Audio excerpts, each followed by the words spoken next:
Bem, pessoal, aqui eu tenho as equações que eu poderia utilizar para calcular esse ângulo, para calcular as tensões máximas e mínimas que esse corpo pode sofrer.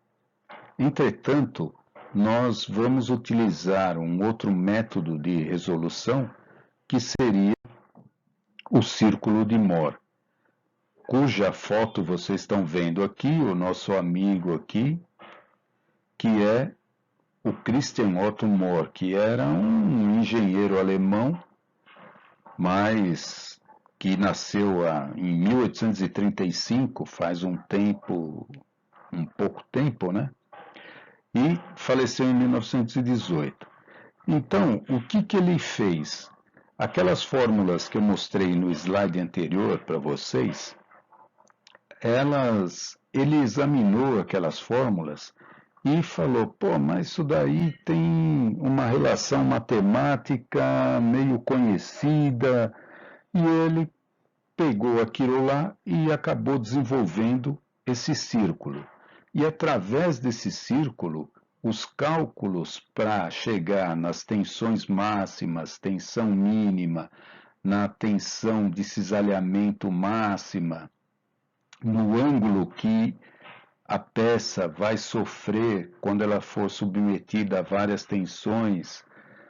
Tudo isso ele verificou, falou, pô, dá para determinar isso daí através de parâmetros matemáticos. E ele fez esse círculo que a gente vai começar a ver agora. Então, o círculo de Mohr, na verdade, vai ajudar a gente a formar uma base para entender o que acontece com aquela amostra que a gente pegou da nossa estrutura e, consequentemente, com a estrutura. Então, aquela amostrinha que eu estou mostrando aqui, ela, primeiramente, era orientada num eixo X aqui e Y, originalmente. Depois, em função dessas tensões que foram aplicadas em função dos esforços que a estrutura sofre, ela teve um certo giro, um certo ângulo de giro. Então, esses eixos acabaram sofrendo uma rotação, e a nossa missão aqui é descobrir qual é esse ângulo, ou o ângulo máximo que essa nossa peça pode girar, no caso, em função das tensões, e que não cause dano a ela, certo? Então aqui eu tenho uma sequência do que pode acontecer.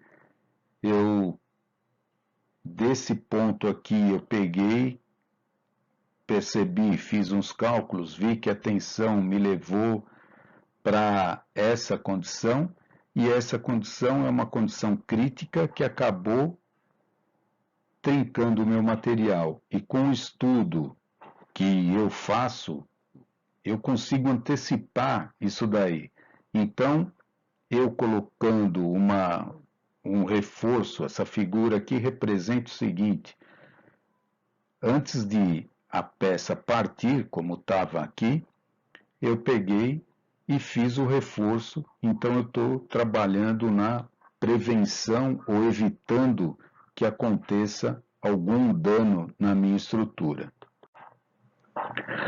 Bom, os passos para determinar ou para encontrar ou construir, vamos dizer assim, o círculo de Mohr são basicamente 5 passos fundamentais. O primeiro deles é encontrar o centro do círculo. Como que eu faço isso? Existe uma fórmula. Eu pego a tensão média, que nada mais é do que a tensão em X que eu tenho, a tensão do eixo Y, e divido por 2. Pronto, achei o centro do círculo.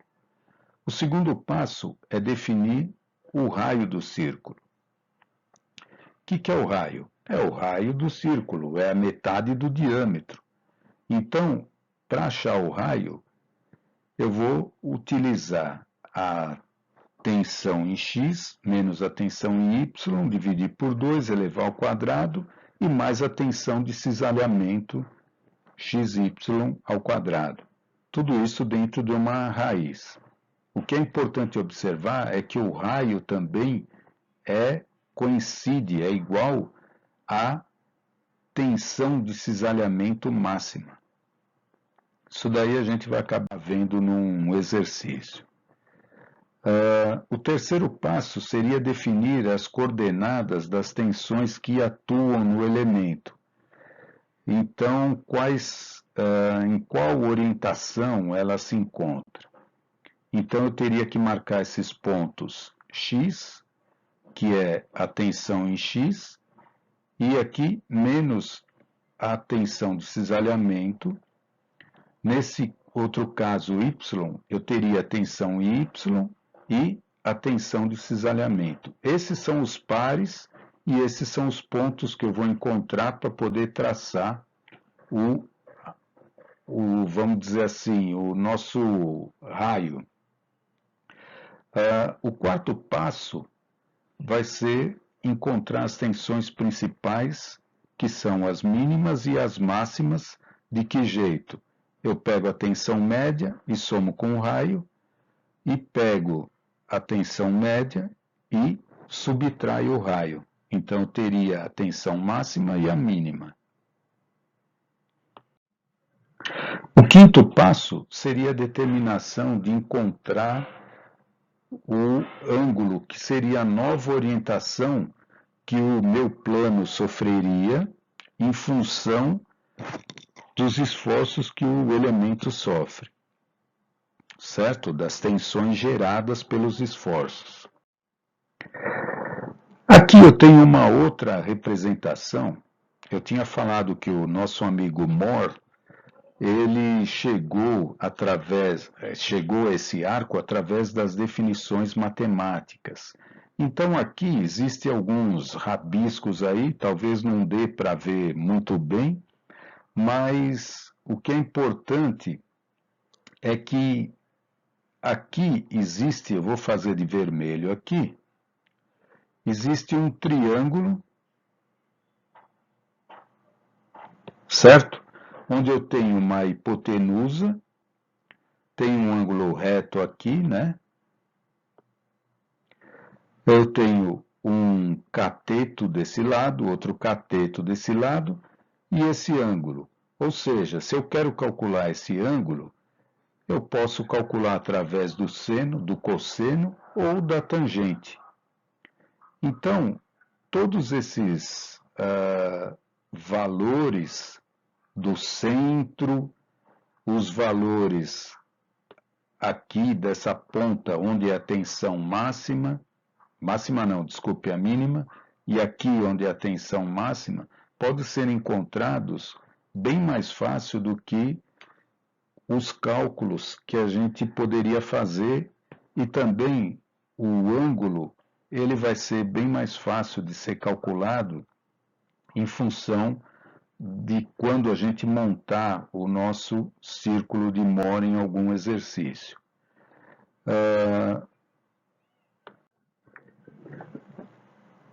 Então aqui eu estou falando, vou falar mais ou menos a aplicação não, como que a gente chega nesse círculo, mas quando a gente for fazer um exercício, eu vou detalhar melhor como que a gente monta esse círculo e consegue enxergar ou analisar as tensões que aparecem e o que elas significam. Então aqui eu tenho um elemento infinitesimal, onde ele está submetido às tensões que aparecem aí. Aqui eu tenho 5 megapascal sendo aplicado numa condição de compressão. Aqui eu tenho 15 megapascal sendo aplicado numa condição de tração. E eu tenho a tensão de cisalhamento aqui de 6 megapascal. Então, o que eu analiso é o seguinte, aqui eu não sei se dá para ver muito bem, eu coloquei os pontos, né? Esse eixo, que é o eixo Y, eu coloco as tensões de cisalhamento. E no eixo X, as tensões normais, certo?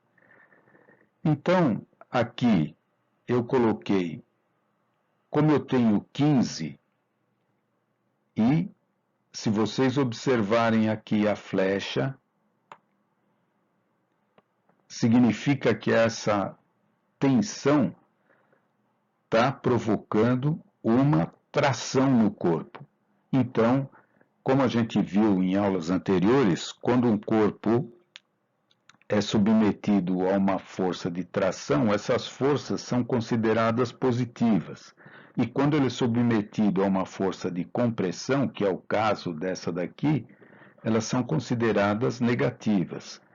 Então, eu tracei um eixo cartesiano normal, x e y, e nesse eixo x, que está aqui, eu coloquei o valor de 15 positivo, coloquei o valor de menos 5, certo? Negativo. Por quê? Porque nesse eixo, como eu havia falado antes, no eixo X é o eixo das tensões. Agora, o eixo Y, eu coloco as tensões de cisalhamento. Então, eu tenho o 6 e o menos 6. Então, eu estabeleci os pares e os pontos que eu falei anteriormente, que eu mostrei para vocês, que era o X e o Y. Então, eu tenho os dois pontos aqui. E a partir desses dois pontos, eu traço, eu vou fazer em verde aqui, para ficar, acompanhar, não é tão tremendo assim, mas eu estou sem o mouse, estou sem nada, então virou essa minhoca louca aí. Mas imagine que isso seja reto, então eu tracei uma reta aqui, passando pelo centro da circunferência, e essa reta, na verdade, nada mais é do que o diâmetro da minha circunferência. Se vocês olharem aqui, então, o primeiro passo lá, que eu vou mostrar depois para vocês, é a gente encontrar o centro, depois você pode pegar esses pontos, estabelecer esses pontos, traçar uma reta que passa pelo centro, isso aí vai dar o diâmetro da nossa circunferência, que está representada aqui nessa figura. Então, olhando para o círculo, a gente percebe o seguinte, sem fazer muito cálculo, que a gente consegue identificar a tensão mínima e a máxima. É só verificar onde o círculo corta o eixo do X. Então, um valor próximo seria perto de 7 megapascal, ou menos 7 no caso, né, como a tensão mínima. E a tensão máxima por volta de 17. Isso aqui é só olhando o círculo, mas nós vamos calcular para ver se a gente chega perto disso. Então, o primeiro passo é calcular o centro do círculo. O centro é dado por essa fórmula que aparece aqui, certo? E a gente calculou, eu calculei aqui do lado. Então, seria 15 mais menos 5, dividido por 2, que a gente chega em 5. Então, o ponto C corresponde ao 5 megapascal, certo? Aí a gente faz o cálculo do raio. E o cálculo do raio, a gente vai chegar num valor que vai estar na próxima página,